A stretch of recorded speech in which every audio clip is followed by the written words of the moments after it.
issue when it comes to working up there. Yeah, every procedure you want to take it as see the first time. You don't want to get too comfortable because you make mistakes. You don't want to make a mistake working with them. It's a very important part of this one.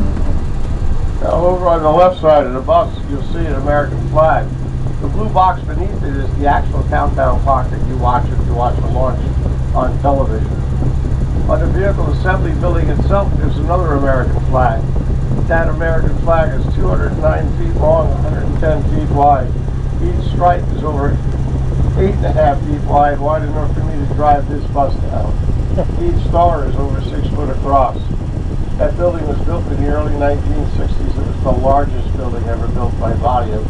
You can fit 3 3/4 Empire State Buildings inside that building.